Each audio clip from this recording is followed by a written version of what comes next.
Britain में जन्मा एक लड़का जिसकी 2006 में 15 साल की उम्र में ल्यूकेमिया से मौत हो गई थी। ये कैथोलिक चर्च का पहला मिलेनियम संत बनने जा रहा है। मिलेनियम जनरेशन का व्यक्ति यानी 1980 के दशक की शुरुआत से 1990 के दशक के अंत तक पैदा हुआ व्यक्ति मिलेनियम जनरेशन का माना जाएगा। 1991 में लंदन में जन्मे कार्लो एक्यूटिस एक कंप्यूटर एक्सपर्ट थे। उन्होंने अपनी मृत्यु से पहले चर्च की शिक्षाओं को ऑनलाइन फैलाने के लिए वेबसाइटें डेवलप की, जिसके बाद से उन्हें गॉड्स इन्फ्लुएंसर के रूप में जाना जाने लगा। कार्लो एक्यूटिस को उनके चमत्कारों के लिए अब संत का दर्जा दिया जाएगा। बता दें कि ईसाई धर्म में संत की उपाधि पाने की एक पूरी प्रक्रिया होती है, जिससे होकर भावी संत को गुजरना होता है। संत घोषित करने की प्रक्रिया को कैनोनाइजेशन कहते हैं। माना जाता है कि मृत्यु के बाद ये संत स्वर्ग में चले जाते हैं और वहां से गॉड यानी भगवान का काम करते हैं। संत की उपाधि देने से पहले ये देखा जाता है कि क्या मृत्यु के बाद उस व्यक्ति के नाम पर कोई चमत्कार हुआ है।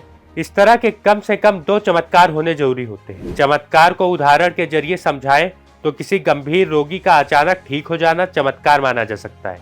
ये बीमारी शीघ्र ही और स्थायी तौर पर सही होनी चाहिए, यानी अगर कोई संत से प्रार्थना करते गया तो उसकी बीमारी तुरंत एक बार में ठीक हो जानी चाहिए। साथ ही इसका कोई मेडिकल एक्सप्लेनेशन नहीं होना चाहिए। इसके लिए पहले डॉक्टर जांच करते हैं और उसके बाद ईसाई धर्म के धर्माधिकारियों द्वारा जांच की जाती है। इसके बाद पोप की अनुमति से ब्लेस्ड की पदवी दी जाती है। आखिरी चरण में रोमन कैथोलिक चर्च के प्रमुख पोप द्वारा इस महान व्यक्ति को संत की उपाधि दी जाती है। सवाल उठता है कि कार्लो एक्यूटिस ने वो कौन से 2 चमत्कार किए जिससे उन्हें संत बनने का सौभाग्य प्राप्त हो रहा है। मीडिया रिपोर्ट्स के मुताबिक एक्यूटिस के लिए संत बनने की राह तब खुली जब कथित तौर पर एक 7 वर्षीय ब्राजीलियाई बच्चा एक दुर्लभ अग्न्याशय की बीमारी से उभरा। बीमार बच्चे ने एक्यूटिस की एक टी शर्ट को छुआ था और पुजारी ने बच्चे की ओर से उससे प्रार्थना की थी। पोप द्वारा मूल्यांकन और अनुमोदन के बाद इस सुधार को चमत्कारी माना गया।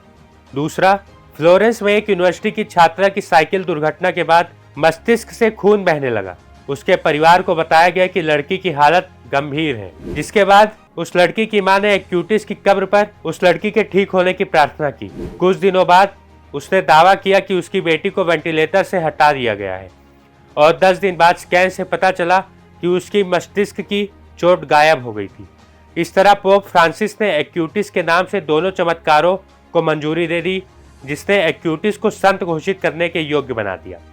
कार्लो से पहले भारत से एक शख्स थे, देव सहायम। इन्हें भी संत घोषित किया गया था। गौरतलब है कि धर्म के लिए शहीद होने पर एक ही चमत्कार में संत घोषित कर दिया जाता है।